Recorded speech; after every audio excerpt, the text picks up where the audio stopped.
सिर्फ इतना बता दीजिए कि समर्पण पत्र के आधार पर क्या जमीन का म्यूटेशन हो सकता है, अपनी लॉ बता दीजिए बस।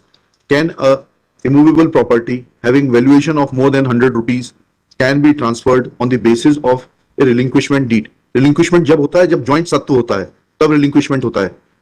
आई कैन नॉट, नहीं तो पूरा का पूरा ये रजिस्ट्री कराने का जो कार्यालय बंद हो जाएगा। रिलिंक्विशमेंट ज्वाइंट स्वत्व होने पर एक व्यक्ति दूसरे के हित में छोड़ सकता है।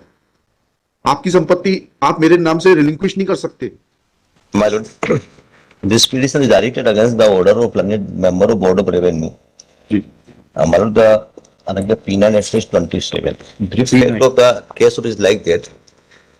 The late Badri Prasad Soni, who is the husband of the petitioner number 1, Badri Prasad Soni, and the father of petitioner number 2, 3 and 4, purchased the disputed land through registered sale deed. During his lifetime, his brother Manmohan Soni approached before the Tehsildar for mutation of the said land on basis of a dedication deed.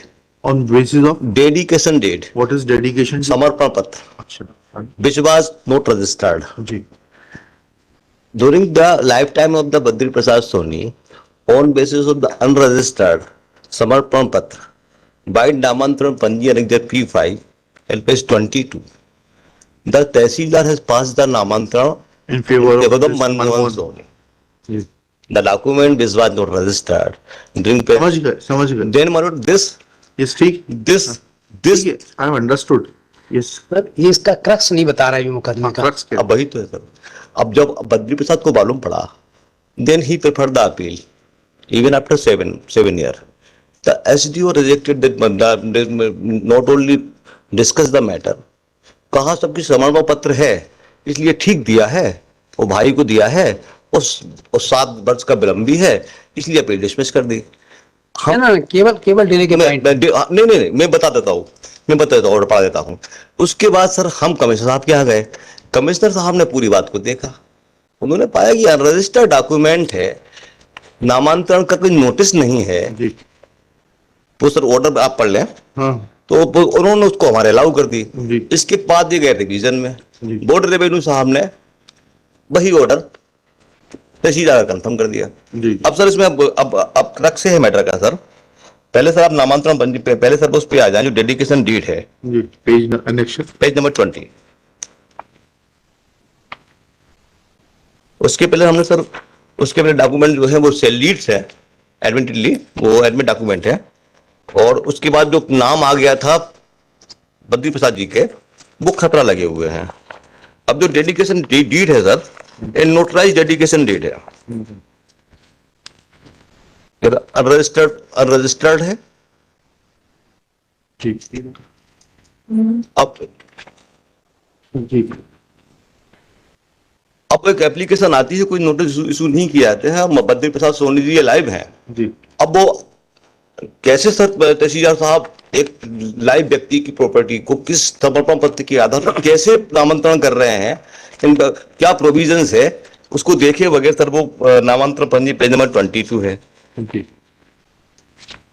ठीक है समझ गए, अभी रुक जाइए। Yes बताइए। मेरा छोटा सा निवेदन ये है कि 7 साल बाद इन्होंने अपील फाइल की एसडीओ के यहाँ, एसडीओ ने टाइम बार्ड कह के खारिज कर दी।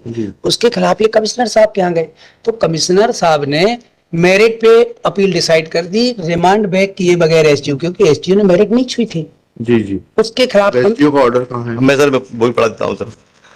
ए सर पेज नंबर यहाँ से देखें, पेज नंबर 23 से देखें, और कंक्लूडिंग पेरा है सर। जी मैंने उभय पक्ष के विद्वान वाचक द्वारा प्रस्तुत मौखिक तर्कों के परिप्रेक्ष्य में अधीनस्थ न्यायालय नाम के नामांतरण पंजी क्रमांक 10 का सूक्ष्मता से अध्ययन किया। जी अपीलांट बद्री प्रसाद ने दिनांक, वो सब उस समय लाइव थे, वो खुद कंटेस्ट कर रहे थे, दिनांक 14/9/85 को तथाकथित भूमि के संबंध में एक स्वतः समर्पण हक छोड़ना नोटरी के समक्ष 2 गवाहन की उपस्थिति में लेखबद्ध कराया है, जिसमें लेख किया है कि बाद गज भूमि पैतृक संपत्ति से प्राप्त की है, इसलिए अपने भाई मनमोहन के पक्ष में छोड़ रहा हूं, इसमें किसी प्रकार कोई लेन देन नहीं हुआ है। साथ ही दिनांक 5/8/86 को बद्री प्रसाद ने पुनः एक सभा क्या है? एक मिनट रुक जाइए। क्या है मेरिट? मेरिट तो है सर। क्या है ये? सर लास्ट पेरा सिर्फ इतना बता दीजिए, लास्ट पैरा छोड़ दीजिए, सिर्फ इतना बता दीजिए कि समर्पण पत्र के आधार पर क्या जमीन का म्यूटेशन हो सकता है, अपनी लॉ बता दीजिए बस। Can immovable property having valuation of more than 100 rupees can be transferred on the basis of a relinquishment deed.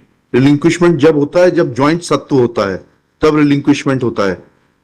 I cannot, नहीं तो पूरा का पूरा ये रजिस्ट्री कराने का जो कार्यालय बंद हो जाएगा. रिलिंक्विशमेंट जॉइंट स्वत्व होने पर एक व्यक्ति दूसरे के हित में छोड़ सकता है.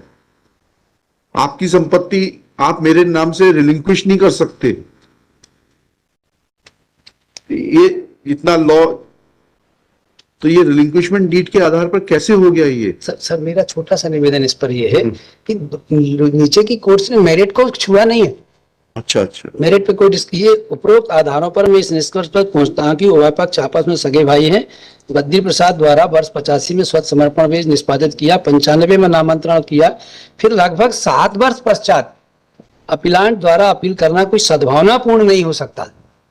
तो इस ऑर्डर को जब इन्होंने कमिश्नर साहब के यहाँ किया तो कमिश्नर साहब को उसको रेमिट बैक करना था कि नहीं, इसके डिले को कंडोन करिए, then you can pass the fresh order on merits. हम उस ऑर्डर, उन्होंने सीधी अपील अलाउ कर दी. हम जब कमिश्नर रेवेन्यू बोर्ड में गए तो रेवेन्यू बोर्ड ने बड़ा रीजन ऑर्डर किया. क्या कहा? उन्होंने ये कहा, ऑर्डर है सर. एक सेकंड देखिए Saxena ji, this is not proper. जब वो बहस कर रहे हैं उनको पूरा कर लेने दीजिए, फिर मैं आपको सुनूंगा. जी, ये पेरा 31 है, सॉरी पेज नंबर 31. जी पढ़िए प्लीज. इस आदेश के विरुद्ध अनविदक पूर्वज मृतक सो 6 वर्ष लिखा है, 7 वर्ष से अधिक उपरांत की गई, जिसे अनुविभागीय अधिकारी द्वारा अवधि माह मानकर निरस्त किया गया है. जी. अनुविभागीय अधिकारी के आदेश के विरुद्ध द्वितीय अपील अपर आयुक्त के समक्ष प्रस्तुत की गई. अतः अपर आयुक्त के समक्ष सर्वप्रथम यह बिंदु विचारणीय था कि क्या अनुविभागीय अधिकारी द्वारा अपील को अवधि बाह्य मानकर निरस्त करने में वैधानिक कार्रवाई की है या नहीं. परंतु अपर आयुक्त के आदेश के अवलोकन से स्पष्ट होता है उनके द्वारा समय सीमा के बिंदु पर विचार किए बिना सीधे गुणदोष पर आदेश पारित किया गया है, जो वैधानिक एवं उचित नहीं ठहराया जा सकता. यदि वे यह मानते थे कि एसडीओ के समक्ष प्रस्तुत अपील में हुए विलंब क्षमा करने का पर्याप्त आधार है तो उसे प्रकरण को अनुविभागीय अधिकारी को गुणदोष पर निराकरण करने हेतु प्रकरण प्रत्यावर्तित करना चाहिए था, जो कि उनके द्वारा नहीं किया गया. अतः इस प्रकरण में यह वैधानिक आवश्यकता है कि प्रकरण अपर आयुक्त को इस निर्देश के साथ प्रत्यावर्तित किया जाए कि वे सर्वप्रथम इस बिंदु पर विचार करें कि क्या अनुविभागीय अधिकारी द्वारा समय सीमा के बिंदु पर अनावेदक की अपील को निरस्त करने में वैधानिक कार्रवाई की है या नहीं. तदुपरांत प्रकरण में अग्रिम कार्रवाई करें. परिणामतः अपर आयुक्त का आदेश निरस्त किया जाता है. प्रकरण उपरोक्त विवेचना के परिप्रेक्ष्य में कार्रवाई पर निराकरण हेतु रिमांड बैक कर. ठीक, लिखिए.